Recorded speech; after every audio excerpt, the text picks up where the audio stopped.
Hello everyone. Our today's grammar topic is past simple and present perfect. Today we are going to focus on the following: how to form present perfect, adverbs used with present perfect. We will compare present perfect and past simple, and we will also have an exercise for practice. So let's start. How do we form present perfect? But before that, let me give you a few examples. I have worked very hard this year. Ben bu sene çok çalıştım. The students have worked very hard this year. Öğrenciler bu sene çok çalıştı. Alex has worked very hard this year. Alex bu sene çok çalıştı. So, you see that we have two types of auxiliary verb here, have and has. So we use have or has plus past participle plus the third form of the verb. Have veya has kullanırız cümlede yardımcı fiil olarak. Yanına da ana fiilin üçüncü haline getirmemiz lazım fiili.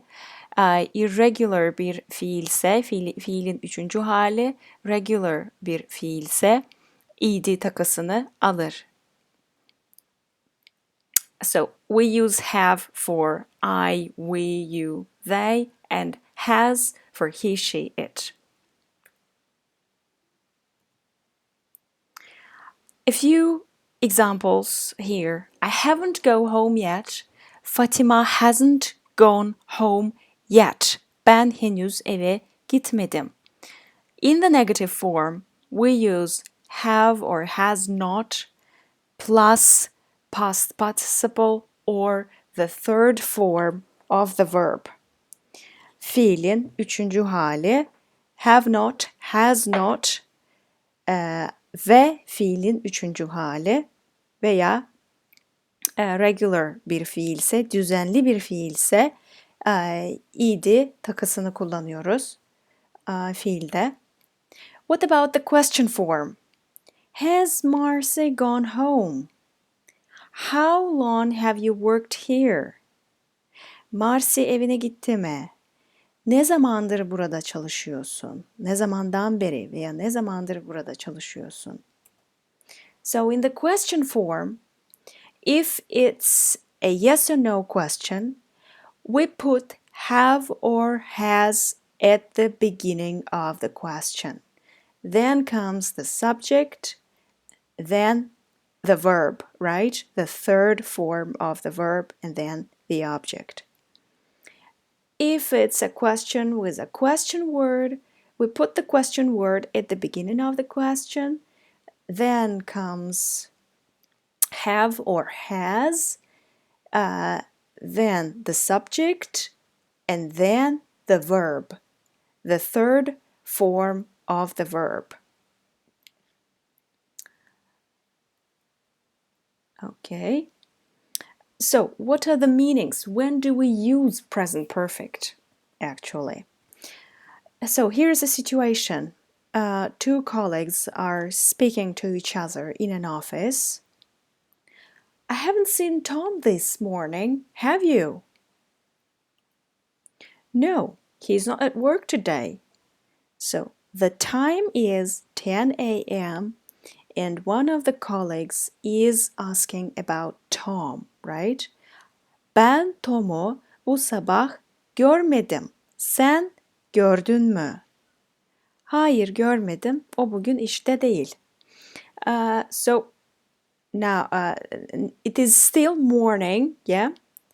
It's 10 a.m. It's still morning, and that's why we use present perfect here. One more situation. It's Friday 4 p.m. Again, two colleagues talking to each other in an office. I've drunk 4 cups of coffee today, but I still feel exhausted. Bugün bu zamana kadar 4 bardak kahve içtim. Fakat yine de çok yorgun hissediyorum kendimi. You've worked hard this week. I think you need some rest.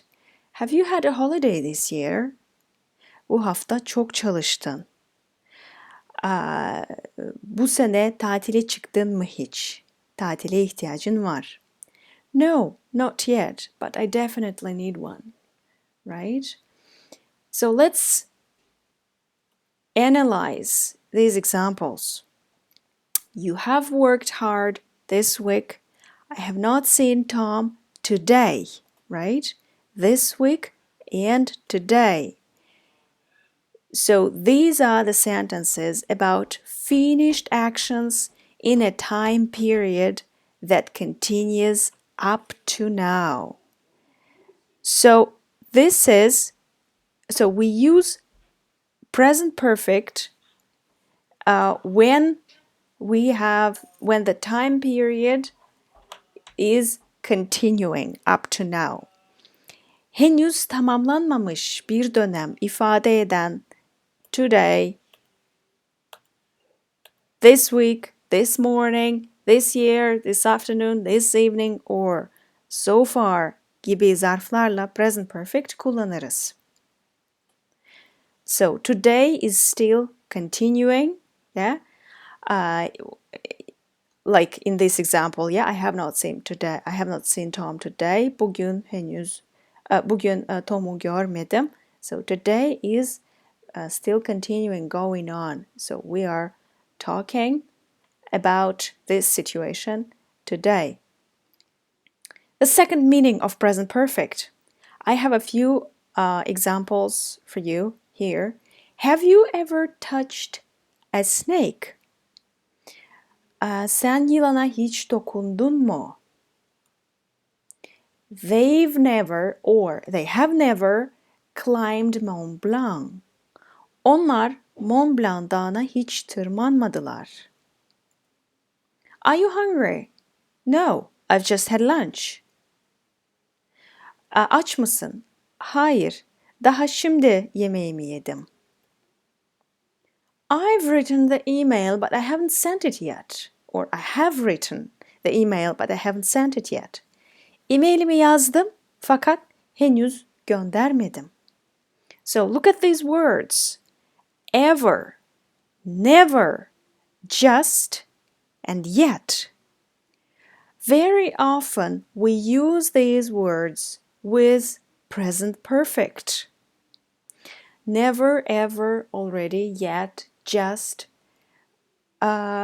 Bu zarfları çok sık present perfect'le kullanırız.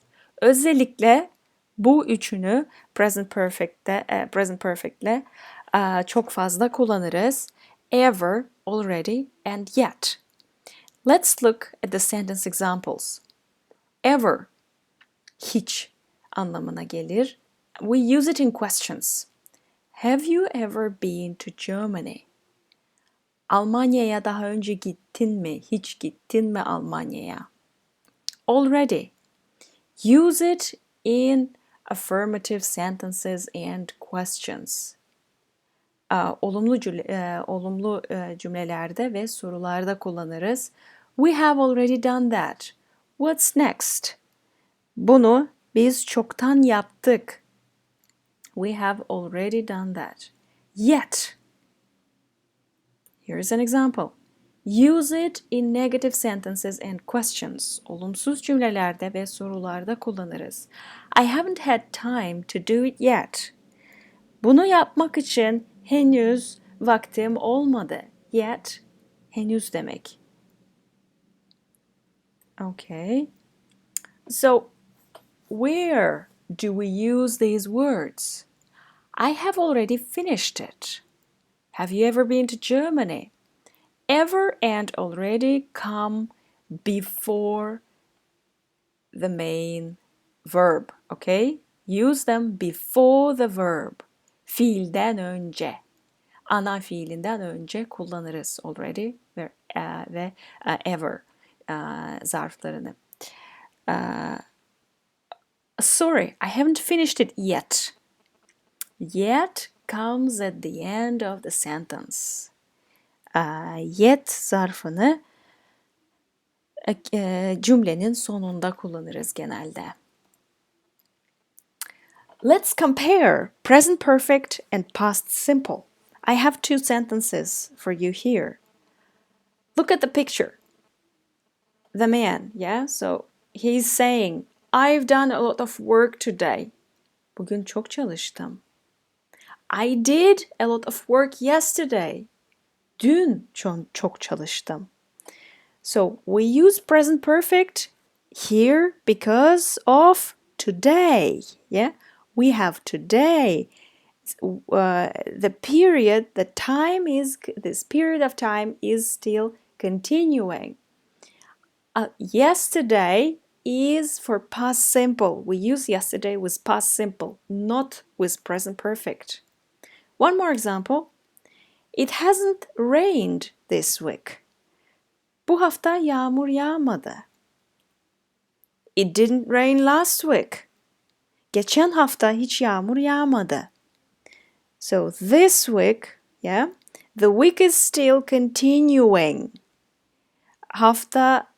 Haftamız devam ettiği için present perfect kullanıyoruz bu cümlede.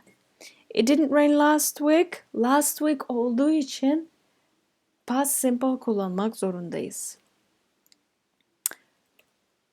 More examples. I have never ridden a horse in my life. Right? Hayatımda hiç ata binmedim. I never rode a bike when I was a child. Küçükken bisiklete hiç binmedim. So when I was a child, right? This is a period of time that we know about. Yeah, this is a specific period of time. Spesifik zaman olduğu için past simple kullanıyoruz bu cümlede. Bu cümlede de never olduğu için ve spesifik bir zaman olmadığı için present perfect kullanıyoruz. So, past simple. We use past simple when we know when we have a specific time in the past. And we use present perfect when we don't have any specific time, yeah? And we also use present perfect in the time periods continuing up to now.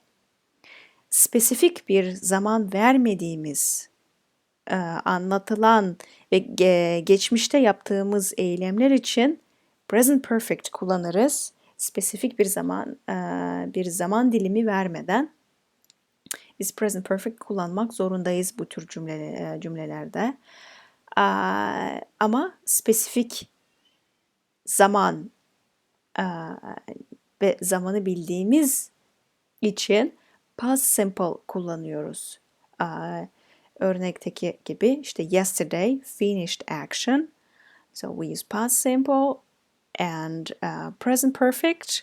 We use when we don't know the time, we don't know when happened the action, and when the time is continuing up to now, when we are still in this period of time. That's all that I wanted to explain you about present perfect and past simple. I have an exercise here for you. You can stop the video and do the exercise on your own. So what you need to do is the following. You should put the verb in the correct form. Past simple or present perfect. Okay? So which verbs do we have here? Ride, die, have, visit, never leave. Right? Stop the video, please. Do the exercise on your own.